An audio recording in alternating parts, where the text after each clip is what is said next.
नमस्कार दोस्तों, मैं योगेश जांगीर और एक बार आपका फिर से स्वागत है सर्वोत्तम क्लास में।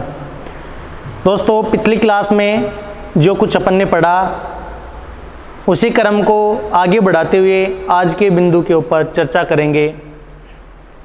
विद्वान साथियों, पिछली क्लासों में आपने जो भी पढ़ा होगा मुझे पूरा विश्वास है कि आपको बहुत ही अच्छे से समझ में आया होगा और आपने भी समझने की पूरी कोशिश की होगी।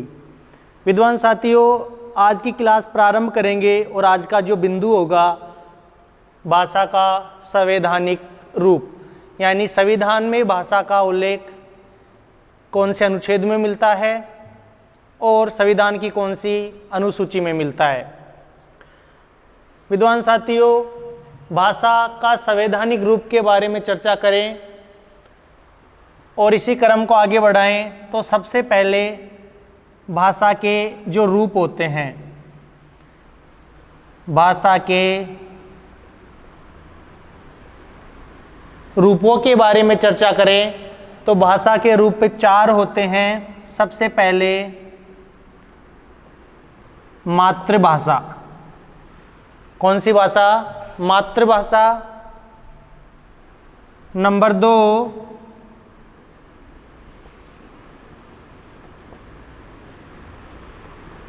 राष्ट्रभाषा। नंबर 3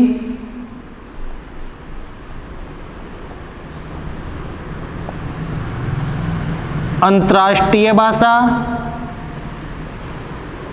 नंबर 4 राजभाषा। आपने भाषा के रूप पहले भी पढ़े होंगे, समझने की कोशिश भी की होगी और हो सकता है कुछ विद्वान साथियों को अच्छे से याद भी हो। फिर भी समझने की कोशिश करें। भाषा के रूप यानी भाषा के प्रकार पढ़े 3 थे, मौखिक भाषा, लिखित भाषा, सांकेतिक भाषा, वो अलग था। भाषा के रूप के बारे में चर्चा करेंगे। नंबर 1 मातृभाषा क्या होती है, राष्ट्रभाषा क्या होती है, अंतर्राष्ट्रीय भाषा क्या होती है और राजभाषा क्या होती है। तो सबसे पहले मातृभाषा। मातृभाषा की परिभाषा समझने की कोशिश करें कि जब बालक जन्म लेता है, इससे पहले मैं आपको बता दूं कि बालक जब माता के गर्भ में होता है 9 माह तक, तो प्लेसेंटा ऑफ अप्रा साइंस की भाषा में कहते हैं, जिसे अपनी हिंदी भाषा में और नाल कहते हैं। तो ये बालक जन्म गर्भ में होता है तब उसे और नाल से या प्लेसेंटा ऑफ अप्रा से जुड़ा रहता है और गर्भ में ईश्वर से प्रार्थना करता है कि भगवान मुझे इस गर्भ काल से बाहर निकाल या इसे सृष्टि में ले चल मुझे। तो ईश्वर से प्रार्थना करता है, खास तौर पर जल देवता से। और जब बाहर आता है तो वो अपने किए हुए प्रार्थनाओं को भूल जाता है। और आपको पता होगा, जब भी इंसान स्नान करता है तो वो अपने शरीर के ऊपर जल डालेगा तो उसको ईश्वर याद आता है। और आपने अपने आसपास नोटिस किया होगा विद्वान साथियों, आप भी खुद भी अच्छे से देखे होंगे कि जब स्नान करते हैं तो अकस्मात बड़े बुजुर्गों के मुंह से आवाज़ आती है, राम राम राम राम राम, आती है कि नहीं आती। इसी प्रकार कुछ नास्तिक प्रवृत्ति के होते हैं, वो भी जल अपने ऊपर डालेंगे तो राम राम नहीं करते, ब्र ब्र करते हैं कि नहीं करते। तो चलो वो छोड़ो, तो बिंदु पे आते हैं कि मातृभाषा क्या होती है। कि बालक जब जन्म लेता है और जन्म लेते ही अपनी माँ के मुख से जो भाषा सुनता है, बालक जब जन्म लेता है और अपने माँ के मुख से जो भाषा सुनता है वो मातृभाषा कहलाती है। कौन सी भाषा कहलाती है? मातृभाषा कहलाती है। अब मातृभाषा हो सकता है अंग्रेजी भी हो सकती है, हिंदी भी हो सकती है, मराठी भी हो सकती है, गुजराती भी हो सकती है। सबसे महत्वपूर्ण बिंदु की मातृभाषा, जब बालक जन्म लेता है और अपनी माँ के मुख से जो पहला शब्द या जो भाषा सुनता है उसे मातृभाषा कहते हैं। और मातृभाषा समझने के या दो बिंदु हैं कि बिना सोचे समझे बोले जाने वाली भाषा। बिना सोचे समझे बोले जाने वाली भाषा, जैसे मातृभाषा, कहीं भी कोई भी बात हो तो अपनी मातृभाषा में बात करेंगे तो सटाक से उसका जवाब देते हैं, यानी बिना सोचे समझे बोले जाने वाली भाषा मातृभाषा होती है। या दूसरा बिंदु से समझने की कोशिश करें, जिस भाषा में स्वप्न आते हैं, यानी अपने जो सपने आते हैं रात को सोते टाइम, वो भी लगभग मातृभाषा में ही आते हैं। आपकी जो भी मातृभाषा होगी वो ही आपके सपनों की भाषा होगी। यानी मातृभाषा बिना सोचे समझे बोले जा सकती है, और जिस भाषा में अपने को रात को सपने आते हैं या दिन में सोते वक्त सपने आते हैं वो भाषा मातृभाषा होती है। नंबर 2 पर बात करें, राष्ट्रभाषा। राष्ट्रभाषा क्या होती है? जिस राष्ट्र में या राष्ट्र के अधिकांश लोग, राष्ट्रभाषा की परिभाषा समझने की कोशिश करें कि जिस राष्ट्र में या जिस राष्ट्र के लोगों के द्वारा अधिकांश भाषा जो समझी जाती है या बोली जाती है, अधिकांश लोगों के द्वारा जो भाषा बोले जाए या समझी जाए वह राष्ट्रभाषा कहलाती है। कौन सी भाषा कहलाती है? राष्ट्रभाषा कहलाती है। नंबर 3 पर बात करें, अंतर्राष्ट्रीय भाषा। कौन सी भाषा? अंतर्राष्ट्रीय भाषा। अंतर्राष्ट्रीय भाषा की परिभाषा सुने कि दो राष्ट्रों के मध्य जो विचार विनिमय का माध्यम, जो विचार विनिमय होते हैं जिस भाषा में होते हैं वो भाषा कहलाती है अंतर्राष्ट्रीय भाषा। यानी दो राष्ट्र, जैसे अपना भारत और अमेरिका की बात करें, अब दोनों के मध्य जो विचार व्यक्त या विचार विनिमय होंगे वो जिस भाषा में होंगे वो विचार आदान प्रदान की भाषा कौन सी कहलाएगी? अंतर्राष्ट्रीय भाषा। और विद्वान साथियों, अंतर्राष्ट्रीय भाषा कौन सी है बताओ? अंतर्राष्ट्रीय भाषा अंग्रेजी है।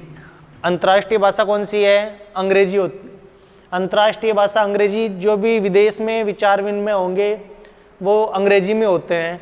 नंबर 4 पर सबसे महत्वपूर्ण भाषा राजभाषा। राजभाषा की परिभाषा समझने की कोशिश करें। राजभाषा किसे कहते हैं? राजभाषा उसे कहेंगे जो राजकीय कार्यों में प्रयुक्त भाषा, यानी राजकीय कार्यों में जो भाषा प्रयुक्त होती है उसे राजभाषा कहते हैं। या फिर से समझने की कोशिश करें, शिक्षा,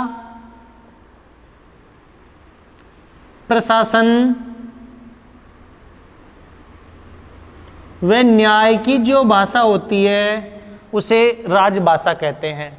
यानी राजकीय कार्यों में जो भाषा प्रयुक्त होती है वो राजभाषा कहलाती है, या शिक्षा, प्रशासन व न्याय की जो भाषा है वो राजभाषा कहलाती है। विद्वान साथियों, राजभाषा का संविधान में उल्लेख होना जरूरी है। प्रश्न आ जाए, क्या राजभाषा का संविधान में उल्लेख होना जरूरी है? तो हाँ, संविधान में राजभाषा का उल्लेख होना जरूरी है। संविधान में उल्लेख होना जरूरी है कौन सी भाषा का? राजभाषा का। और जो अपनी राष्ट्रभाषा है इसका संविधान में उल्लेख होना जरूरी नहीं होता। राजभाषा का संविधान में उल्लेख होना जरूरी होता है। और राजभाषा कोई विदेशी भाषा भी हो सकती है। राजभाषा विदेशी भाषा भी हो सकती है। जैसे समझने की कोशिश करें, जैसे अकबर के समय से लेकर लॉर्ड मैकाले के समय तक अकबर के काल से या अकबर के काल से लेकर लॉर्ड मैकाले के काल तक जो भाषा थी वो राजभाषा कौन सी थी? फारसी। कौन सी भाषा थी? फारसी। इसके बाद में लॉर्ड मैकाले से लेकर और आज़ादी तक जो भाषा प्रयुक्त थी, लॉर्ड मैकाले से लेकर आज़ादी तक जो भाषा थी वो थी अपनी अंग्रेजी। यानी राजभाषा कौन सी थी? अंग्रेजी। और वर्तमान समय की बात करें यानी आज़ादी से लेकर और अब तक की बात करें तो राजभाषा कौन सी है? हिंदी। कौन सी है? हिंदी। यानी राजभाषा, राजकीय कार्यों में प्रयुक्त होने वाली भाषा कौन सी कहलाएगी? राजभाषा। जिस शिक्षा, प्रशासन व न्याय की भाषा भी कौन सी कहलाएगी? राजभाषा। और राजभाषा का संविधान में उल्लेख होना जरूरी है। राजभाषा विदेशी भाषा भी हो सकती है, जैसे बात करें अकबर के काल से और लॉर्ड मैकाले के काल तक जो राजभाषा थी वो थी फारसी। कौन सी थी? फारसी। और लॉर्ड मैकाले से लेकर आज़ादी तक जो भाषा राजभाषा थी वो अंग्रेजी थी। और आज़ादी से लेकर अब तक राजभाषा कौन सी है? हिंदी। कौन सी है? हिंदी। और राजा या राजदरबारियों के काल में इसी राजभाषा को एक नाम दिया जाता था, दरबारी भाषा। कौन सी भाषा? दरबारी भाषा। यानी राजा महाराजाओं का जब समय था, दरबारियों का समय था, उस समय जो भाषा थी इस राजभाषा को क्या नाम दिया गया? दरबारी भाषा। क्या कहते थे? दरबारी भाषा। यानी भाषा का संवैधानिक रूप पढ़ रहे हैं। भाषा के 4 रूप होते हैं, मातृभाषा, राष्ट्रभाषा, अंतर्राष्ट्रीय भाषा और राजभाषा। बालक जन्म लेते ही जो माता के मुख से भाषा सुनता है वो मातृभाषा कहलाती है। राष्ट्रभाषा, जिस राष्ट्र के लोग या अधिकांश लोग जो भाषा बोलते हैं, समझते हैं, या अधिकांश लोगों द्वारा जो भाषा बोली जाती है, समझी जाती है, उसे राष्ट्रभाषा कहते हैं। संविधान में इसका उल्लेख होना कोई ज़रूरी नहीं है, हो भी सकता है, नहीं भी हो सकता। नंबर 3 की बात करें, अंतर्राष्ट्रीय भाषा, यानी 2 राष्ट्रों के मध्य विचार विनिमय के लिए जो भाषा की आवश्यकता होती है वो राष्ट्रभाषा, या जिस भाषा में विचार विनिमय होते हैं वो अंतर्राष्ट्रीय भाषा कहलाती है। और अंतर्राष्ट्रीय भाषा कौन सी? अंग्रेजी है। नंबर 4 की बात करें, राजभाषा, परिभाषा, राज्य के कार्यों में प्रयुक्त होने वाली भाषा कौन सी कहलाएगी? राजभाषा। शिक्षा, प्रशासन, न्याय की भाषा भी कौन सी? राजभाषा। और संविधान में इसका उल्लेख होना जरूरी है। प्राचीन काल में यानी राजाओं के समय में इसको दरबारी भाषा कहते थे। राजभाषा का ही दूसरा नाम क्या था? दरबारी भाषा। जैसे राजभाषा विदेशी भी हो सकती है। अकबर से लेकर लॉर्ड मैकाले तक फारसी थी राजभाषा। लॉर्ड मैकाले से लेकर आज़ादी तक अंग्रेजी राजभाषा थी। और आज़ादी से लेकर अब तक जो राजभाषा है कौन सी? हिंदी। कौन सी है? हिंदी है। अब हिंदी भाषा का जो उल्लेख या राजभाषा का संविधान में उल्लेख मिलता है, कौन से अनुच्छेद में मिलता है और इसे कौन सी अनुसूची में शामिल किया गया है? तो देखो, सबसे पहले राजभाषा कौन सी है? हिंदी। राजभाषा कौन सी है? हिंदी है।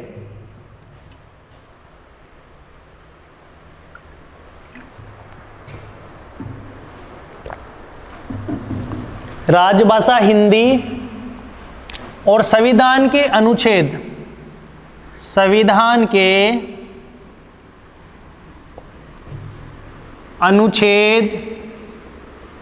343 कैसे लेकर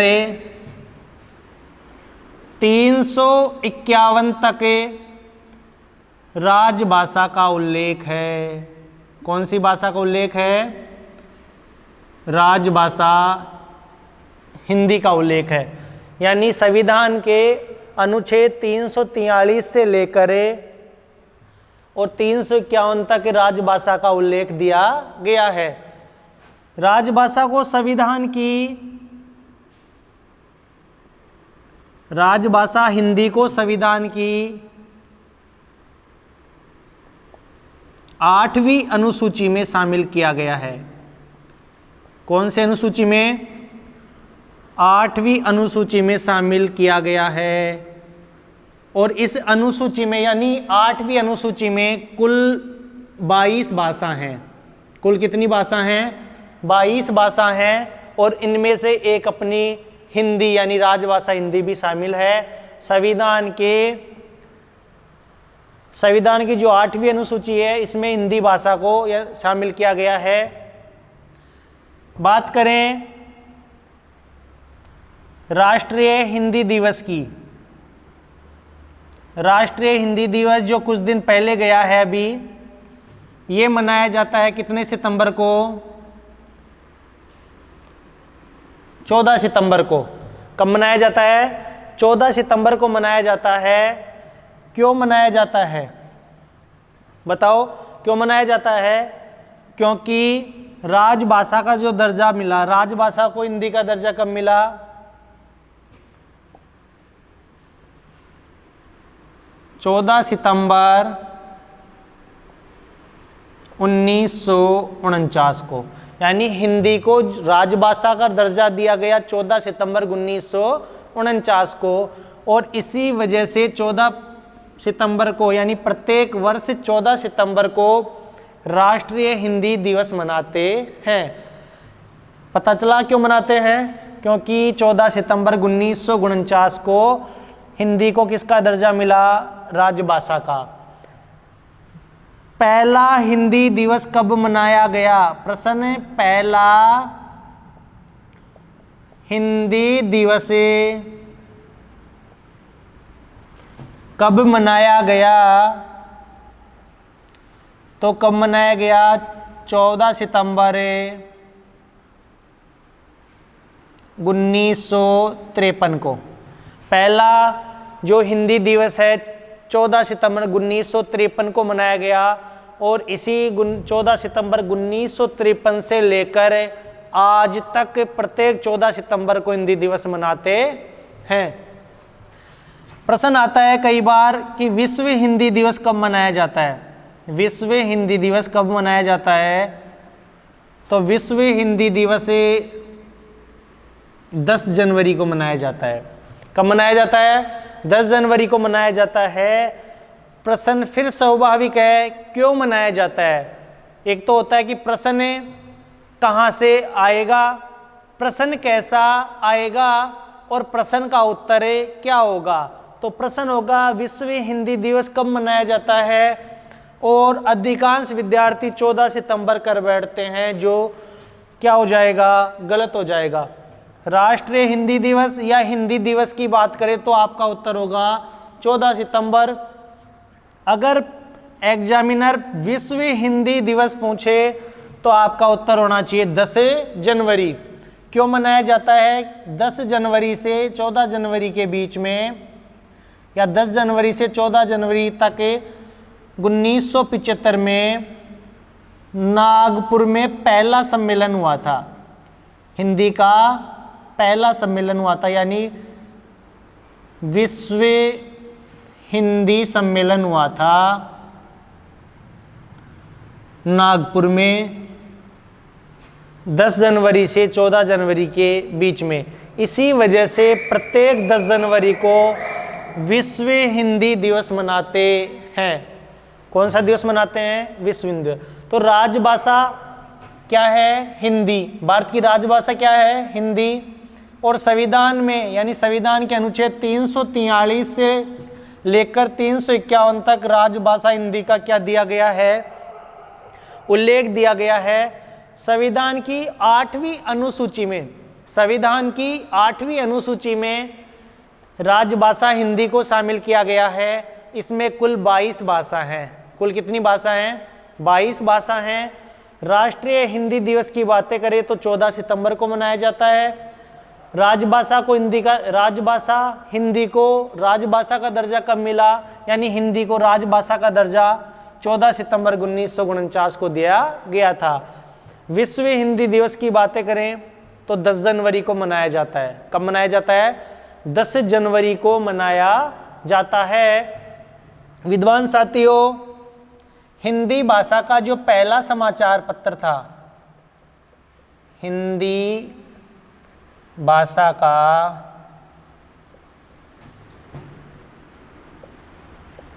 पहला समाचार,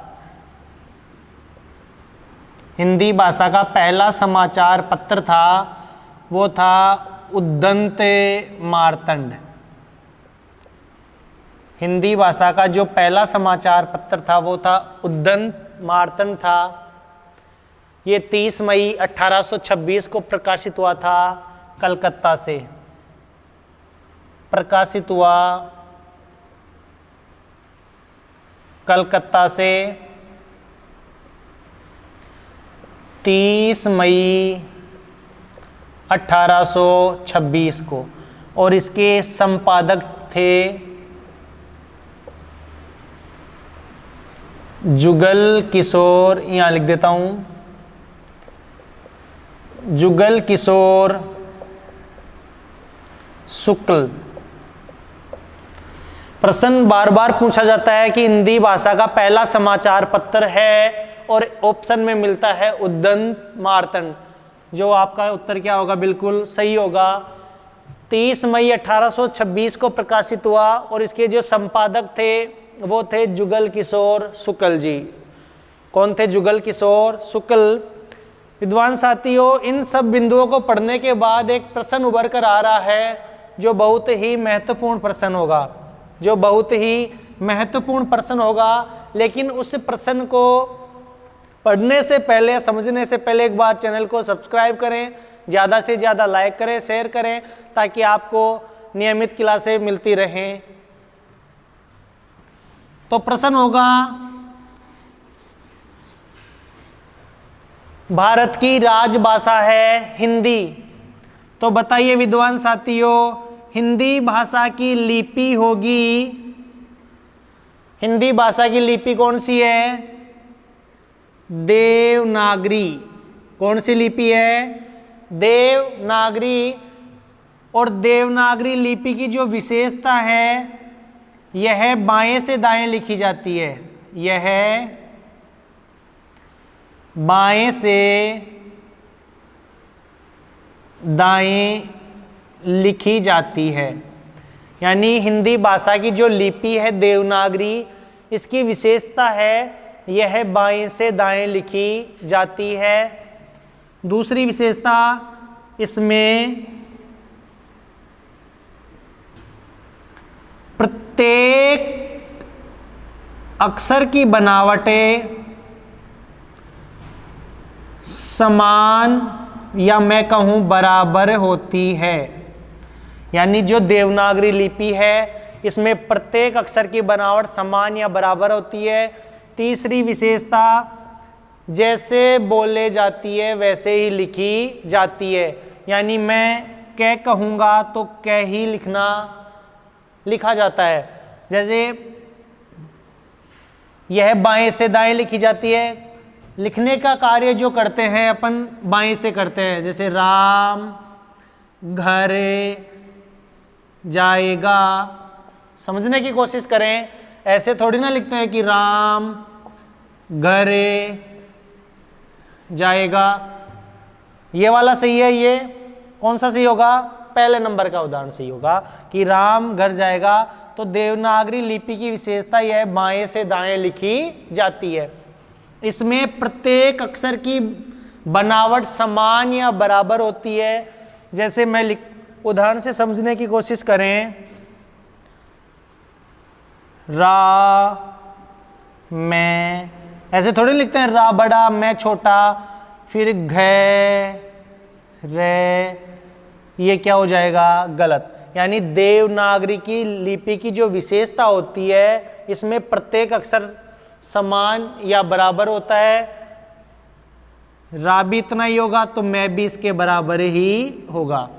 तो ये क्या हो जाएगा? देवनागरी लिपि की विशेषता। प्रत्येक अक्षर की बनावट समान या बराबर होती है, जैसे बोली जाती है वैसे ही लिखी जाती है। अंग्रेजी में उच्चारण कुछ और होता है और लेखन और कुछ और होता है, लेकिन हिंदी भाषा में ऐसा नहीं होता। हिंदी में जैसी बोले जाएगी वैसे ही लिखी जाती है। तो विद्वान साथियों, एक प्रश्न और आपसे,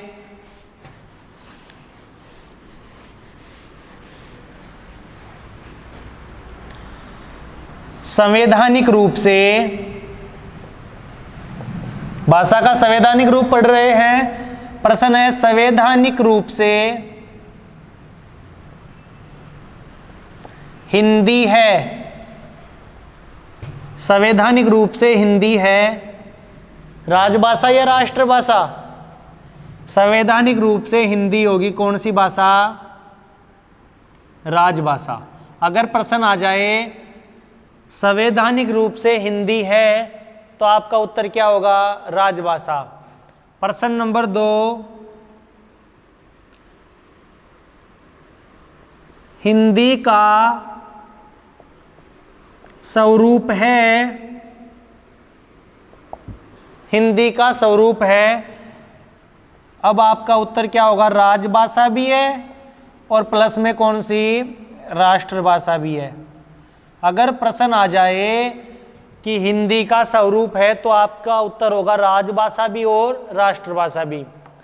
संवैधानिक रूप से हिंदी है, आपका उत्तर क्या होगा? राजभाषा। तो ये था भाषा यानी राजभाषा, या मैं कहूँ हिंदी भाषा का संवैधानिक रूप था। यानी हिंदी को संविधान के कौन से अनुच्छेद में शामिल किया गया है? अनुसूची कौन सी होगी? 8वीं अनुसूची। अनुच्छेद में उल्लेख होगा इसका 343 से लेकर 351 तक। और राजभाषा क्या होती है? संवैधानिक कार्यों में या राजकाज की जो भाषा होती है उसे राजभाषा कहते हैं। तो विद्वान साथियों, आज की क्लास में इतना ही, बाकी चर्चा करेंगे अगली क्लास में। धन्यवाद।